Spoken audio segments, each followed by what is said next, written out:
Are you looking to sell your house soon? Here are a few seller mistakes to avoid. But before we get started, and if you like what you have to see today, please like, share, and subscribe, and don't forget to hit that bell.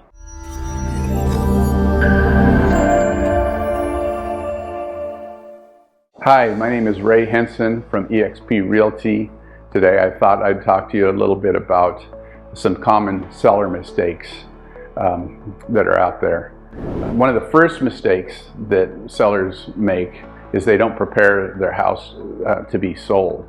I show a lot of houses to a lot of buyers, and sometimes we'll go into almost virtually the same model, and the difference between the two houses will be one was prepared for sale and the other is just not ready to be on the market. And when I talk about this, it's just like go through the house, do a little decluttering, clean well, maybe package up some of your extra stuff and get it out in the garage. Just make the inside of the house look really presentable. And also maybe do a few of those little repairs around the house that you need to have done. Maybe go out in the yard, do some weeding, make sure the lawns are mowed, prune the bushes, maybe put a little black bark in the flower beds. Just those little things like that can make a really big difference in presentation. And I can tell you, even in this world where we watch fix and flip shows all the time, buyers are really out there looking for something that they can just move right on into. So when you have those two houses, when I show those two houses, they're the same model, one's ready to go, one's not ready to go. Even the one that, if the one that's not ready to go has a nice discount on the price, most of my buyers gravitate over to that other house that's ready to go. So first thing, get that house prepared well before it's on the market. Now the second thing that some sellers do that is kind of a mistake is they just go to some place like Zillow or another automated valuation site and get a price that way. They can be a little bit, I don't mind starting there, but they can be a little bit off in their pricing. So it's a good place to start.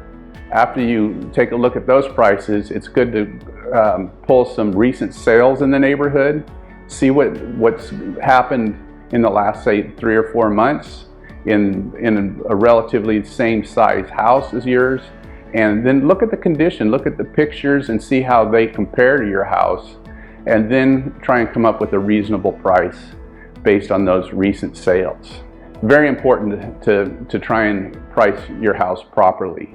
Now, the third thing that some sellers make mistakes with is when they get into contract, they just don't have the patience to let offers come in. Maybe they'll accept the first offer that comes across,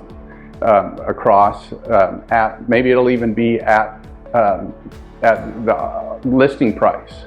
Well, if you don't give your house a chance to be on the market for, say, 2, 3, 4 days, even in this really hot market, well, maybe you're not getting the best deal that's out there. Maybe another buyer will come in 2 days and offer you the same or a higher price, and they'll give you a 30-day rent back, which could make your move to the next house so much easier. I just had a client sell their house. They were having a house built in Idaho, and when we got an offer, they were a little bit patient. They got their offer, they accepted an offer, but that buyer offered to give them 30 days free rent in the house they sold, so they could get their house in Idaho completed on the build and then move into it. So a little bit of patience can really pay off for a seller. The fourth thing that some sellers make mistakes on is they don't make the house easy to view. Now, this is it's inconvenient to have people coming through your house, and I recognize that. But to really get the best price for your house, you need to open the house up for as many people as you can. when you can. And it's generally, in this market especially, it's only going to be for a few days to a week.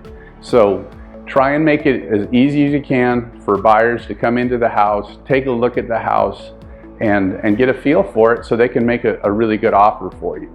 Now, this is the fifth mistake that some sellers make, is they don't even want to put it on the market. They do want to sell it off market. I get asked all the time when I'm talking to somebody that might want to sell their house. They show me that they have an offer that came through the mail, and it talks about how easy it is to get the house sold. If you sell it to this particular seller, they'll pay cash. They'll do it close in 3 days. They'll pay all the fees. They'll pay the commissions. They'll do all that stuff. I got one right here. Let's see, it's right here. I got one on my own house, and they said all those same things. And then you turn it to the second page and you look at the price. And the price they were willing to offer me on my property was $270,000.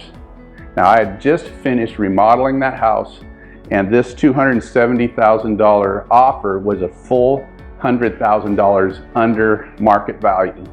So it might be easier to sell off market, but it's probably not going to be profitable.